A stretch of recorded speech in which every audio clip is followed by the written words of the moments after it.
ان کے ساتھ جو ناانصافی ناجائزی ہو رہی ہے، اس پوائنٹ کے اوپر آپ ایم کیو ایم سے الگ ہوئے، انہوں نے متحدہ بنایا، آپ مہاجر قومی موومنٹ میں. ایک پوائنٹ نہیں تھا صرف کہ متحدہ بنائی اور ہم الگ ہوئے.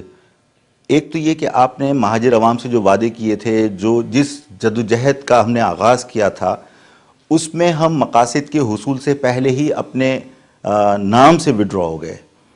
اصل وجہ تو یہ تھی کہ ہمیں اپنی شناخت چاہیے تھی، اس لیے کہ ہمیں سندھی تسلیم کرنے کو اس وقت تیار نہیں تھا، پنجابی ہمیں پنجابی تسلیم کرنے کو تیار نہیں تھا، اور ہم چاہتے تھے کہ جس طرح سندھی کی شناخت ہے، جس طرح پنجابی کی شناخت ہے، اس کے کلچر کی بنیاد پر، اس کی زبان کی بنیاد پر ہماری بھی اپنی شناخت ہو. تو ایک شناخت ایک طویل عرصے کے بعد، بے انتہا قربانیاں دینے کے بعد اگر وہ شناخت ہماری بنی تھی تو اس شناخت کو انہوں نے ختم کرنے کی کوشش کی. ایک وجہ یہ تھی. دوسری وجہ ساتھ میں یہ تھی کہ الطاف صاحب کے ذہن میں یہ بات آ چکی تھی، اور انہوں نے برملا اس کا میٹنگوں میں اظہار کیا کہ اس ملک کے جغرافی میں رہتے ہوئے مہاجر عوام حقوق حاصل نہیں کر سکتے، ہمیں علیحدگی اختیار کرنی پڑے گی. جس پہ ہمارا اختلاف تھا کہ ہم علیحدگی کی بات نہیں کرتے، ہم اس پاکستان کے جغرافی میں رہتے ہوئے اپنے حقوق حاصل کرنا چاہتے ہیں. لیکن اگر دیکھیں حقوق کی بات کریں، صرف مہاجرین کو حقوق نہیں ملے، کیا سندھیوں کو حقوق ملے ہیں؟ دیکھیے، ظاہر ہے سندھی عوام کی نمائندگی کرنے والی بہت ساری جماعتیں ہیں، اور انہوں نے بہت ساری تنظیموں نے مل کر بہت جدوجہد کی ہے، اور ہر کمیونٹی کو، ہر قوم کو اپنے حقوق کے حصول کی جدوجہد کرنے کا حق حاصل ہے. اس دھرتی نے 1947 کو آپ کو گود میں لیا، آپ کو دل میں جگہ دی، اس دھرتی نے اس جگہ دی. احسان کی وجہ سے ہی ہم یہ سمجھتے ہیں کہ اس دھرتی کو اس ملک سے الگ کرنے کی سازشوں کے خلاف ہمیں کھڑا ہونا چاہیے. لیکن تاریخ میں اگر دیکھیں آفاق بھائی تو مہاجر کوئی قوم نہیں ہوتی، اردو اسپیکنگ کوئی قوم نہیں ہوتی. مہاجرین ہم ان کو کہتے ہیں جو مائگریٹڈ آئے، جو اردو اسپیکنگ وہ ہوتے ہیں جو اردو بولے. آپ تو سندھی ہیں، آپ تو پیدا بھی یہاں ہوئے، آپ تو اس دھرتی میں رہنا ہے، اس دھرتی میں مرنا ہے، پھر آپ وہ چیز کیوں کہہ رہے ہیں؟ الطاف بھائی نے تو وہ بات کی ہے کہ ہم اردو بولنے والے سندھی ہیں. دیکھیے، میرا اپنا ماننا یہ ہے کہ کسی سیاسی مخالفین یا کسی مخالف سے زیادہ منافق سے ڈرنا چاہیے. میں منافق نہیں ہوں، میں نہ سندھیوں کو دھوکہ دینا چاہتا ہوں، نہ اپنی عوام کو دھوکہ دینا چاہتا ہوں. ہم سمجھتے ہیں کہ ہم مہاجر ہیں.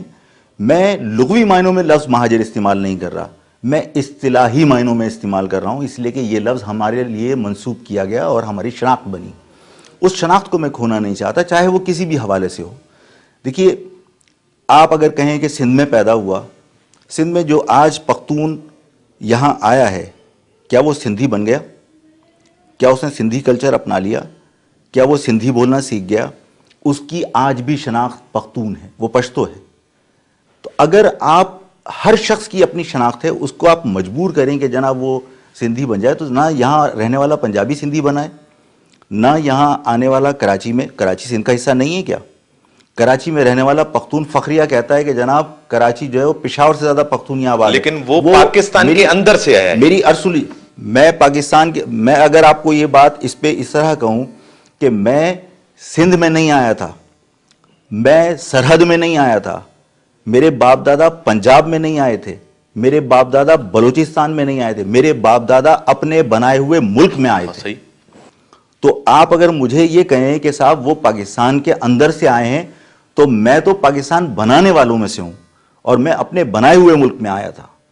میں اس وقت وہ کوئی تلخی پیدا کرنا نہیں چاہتا کہ جب سندھ الگ ہوا تو اس وقت معاہدے کیا ہوئے تھے. ٹھیک ہے، میں سندھ کے بہت بڑے بڑے دانشوروں کی کتابیں پڑھ چکا ہوں، اور اس کے اندر میں نے یہ بھی پڑھا ہے کہ سندھ میں جب قائد اعظم کو حمایت کا یقین دلایا گیا تھا تو ان سے کیا وعدے لیے گئے تھے.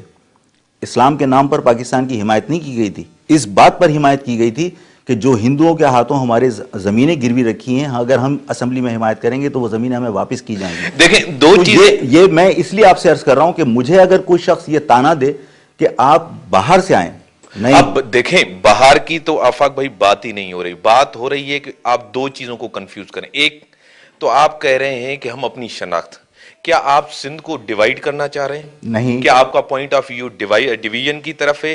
دیکھیں ایک تو آپ دوسری کہا کریں اپنی شناخت. 1947 سے پہلے کراچی میں 98% سندھی رہتے تھے، یہ آپ کو بھی پتا ہے. اگر سندھ میں آتے ہوئے اور سندھی ہونے میں ہوئے، جو مہاجرین کا لیڈر آپ بھی اپنے آپ کو کہہ رہے ہیں، وہ الطاف بھائی بھی کہہ رہے ہیں، سب سے زیادہ مہاجرین ان کے ساتھ ہیں آپ کے ساتھ نہیں ہیں، جن کے حقوق کے لیے آپ الگ ہوئے تھے؟ دوست چلیے اب میں مان لیتا ہوں آپ کی بات، مطلب سوال مطلب یہ تو آپ نے مان لیے تھے نا؟ نہیں، میں کہہ رہا ہوں میں نے فرض کیا، مان لیجئے میں نے آپ کی بات مان لی، سوال کیا ہے ایکچولی؟ سوال یہ ہے کہ آپ اگر سندھ کو الگ بھی نہیں کرنا چاہ رہے ہیں، اپنی شناخت کی بات کر رہے ہیں، وہ شناخت کی بات بھی نہیں کریں، سندھ کو الگ کرنے کی بھی بات نہیں ہو رہے، کراچی کے اندر ہو سکتا ہے وہ گن پوائنٹ پہ لوگوں کو یرغمال کر رہے ہیں، لوگوں کو اغوا کر رہے ہیں، لوگوں کو ایم کیو ایم قتل کر رہی ہے، مان لیا کچھ ٹائم کے لیے، شکارپور کے اندر، سکھر کے اندر، وہاں تو خوف نہیں ہے، وہاں بھی لوگ ان کی طرف کیوں جا رہے ہیں؟ دیکھیے کراچی کی صورتحال اور اندرون سندھ کی صورتحال کو مکس مت کیجئے۔ اندرون سندھ ماضی میں جو لسانی فسادات ہوئے ہیں اس کی وجہ سے جو اردو بولنے والے لوگ ہیں جنہیں ہم مہاجر قوم کا حصہ سمجھتے ہیں، وہ اس عدم تحفظ کی وجہ سے وہاں کیونکہ اور کوئی جماعت اس وقت موجود نہیں تھی، اور کوئی جماعت وہاں موجود ہوتی تو ظاہر ہے وہ اس میں بھی چلے جاتے۔ آج ہم گریجولی ان علاقوں میں ورک کر رہے ہیں۔ میرپور خاص سے اور شکارپور سے کل ہی ایک ڈیلیگیشن آیا ہے، ان سے ہماری ملاقات ہوئی ہے، وہاں وہ تنظیمی کام کرنا چاہتے ہیں اور الطاف کے اس میں بہت سارے لوگ شامل ہیں۔ تو یہ سندھ کے اندرون سندھ کے حصوں کو اور کراچی کو مکس اپ نہیں کیجیے۔ کراچی کے حالات ڈیفرنٹ ہیں، اندرون سندھ کے حالات بہت مختلف ہیں۔ وہاں لسانی فسادات کے بعد مہاجر عوام عدم تحفظ کا شکار ہو کر اس پارٹی کی جھولی میں خود بخود گئے۔ یہاں اگر میں کہتا ہوں کہ یہاں گن پوائنٹ پر ہے تو اس لیے کہتا ہوں کہ حقیقت ہے کہ یہاں گن پوائنٹ پر ہے۔ آپ کراچی کے اندر اسلحے کی سیاست ختم کر دیجئے، یا ہم جو ڈی ویپنائزیشن کی بات کرتے ہیں ڈی ویپنائز کراچی ہو جائے، اس کے بعد الطاف اگر اپنا مینڈیٹ برقرار رکھ لے تو میں سیاست چھوڑ دوں گا۔ ٹھیک ہے جی، آگے چلتے ہیں۔ آپ نے جس طرح کہا کہ یہ اسٹیٹ کے خلاف ہے، ریاست کے خلاف ہے، ان کی جو بھی پالیسی ہے، سندھ کو توڑنا چاہ رہے ہیں، سندھ کو ڈیوائیڈ کرنا چاہ رہے ہیں، لیکن ایک عام تاثر یہ بھی ہے کہ پھر ان کے ساتھ ریاست کے ادارے ساتھ کیوں ہیں؟ ریاست کے ادارے نہ کہیے، حکومت کہیے، اس لیے کہ حکومت کا حال یہ ہے کہ وہ خود بھی اس ملک کے ساتھ جو ظلم کر رہی ہے، تو اس سے مجھے لگتا ہے کہ انہیں اس سے کوئی سروکار نہیں کہ الطاف ملک توڑنا چاہتا ہے یا ملک کی وہ سالمیت میں یقین رکھتا ہے۔ ملک کے جو ادارے، مطلب جو حالت ہے اور جس طرح وہ تباہ ہوئے ہیں، جس طرح لوٹا گیا ہے ان اداروں کو، تو اس سے تو مجھے نہیں لگتا کہ حکومت اس ملک کو مستحکم کرنا چاہتی ہے یا اس ملک کی سلامتی سے کوئی ان کی دلچسپی ہے۔ پیائیے تباہ کر دیا، اسٹیل مل تباہ کر دیا، رینٹل پاور پروجیکٹ کے اندر اربوں روپے اس ملک کے خزانے سے جو ہے وہ چلے گئے، اور آپ جو ہے وہ 100 میگا واٹ بجلی پیدا نہیں کر سکے۔ ٹھیک ہے، کراچی کی طرف آتے ہیں آفاق بھائی۔ آگے فیوچر میں کراچی کے حوالے سے آپ بھی یہاں کے رہنے والے ہیں، آپ کو بھی جمہوری حق ہے سیاست کرنے کا، آپ کو بھی پوری سیاسی آزادی ہونی چاہیے، کسی کو کوئی جرت نہیں ہے، چاہے وہ ایم کیو ایم ہو، چاہے وہ پیپلز پارٹی ہو یا این پی، کوئی بھی ہو۔ کیا لاہ عمل ہے کراچی کے لیے؟ آپ نے جس طرح کے کراچی کے لوگ یرغمال ہیں، کراچی کے لوگ بھتے سے تنگ ہیں، آپ کے پاس کون سا ایسا پلان ہے، آپ کے پاس ایسا کون سا منشور ہے، یا کوئی اتحاد بنانے جا رہے ہیں کہ کراچی کے عوام کو امن دیا جائے؟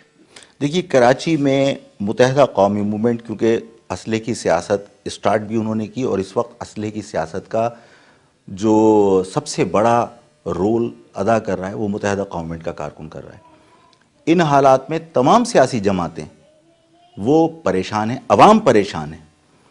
اس وقت تمام سیاسی جماعتوں کے ساتھ رابطے ہیں، حالات تیزی سے تبدیل ہو رہے ہیں، اور میں یہ سمجھتا ہوں کہ ایک نقطے کے اوپر، ایک نکاتی ایجنڈے پر وہ تمام طاقتیں، وہ تمام گروپ، وہ تمام سیاسی جماعتیں متحد ہوں گی، اور جلدی ہوں گی کسی ایک پلیٹ فارم پر، اور ہم حکومت پر دباؤ ڈالیں گے کہ آپ اسلحے سے پاک کیجئے کراچی کو۔ یہ ملک کے مفاد میں ہے، اس لیے کہ یہ کراچی پاکستان کی شہر ہے۔ اگر کراچی میں آپ ڈی ویپنائزیشن نہیں کریں گے، یہاں کے لوگ ہی صرف خوف کے سائے میں نہیں زندگی گزار رہے، انڈسٹریلسٹ یہاں سے انڈسٹری لے کے بنگلہ دیش چلا گیا، سرمایہ دار یہاں سے سرمایہ لے کے، ہم سمجھتے ہیں پنجاب شفٹ ہو رہا ہے، پنجاب 10% شفٹ ہوا ہوگا، جو سرمایہ شفٹ ہوا ہے وہ 10% پنجاب شفٹ ہوا ہوگا، تو 90% سری لنکا اور بنگلہ دیش شفٹ ہو گیا۔ بریک کا ٹائم ناظرین، بریک جو ٹائم تھا،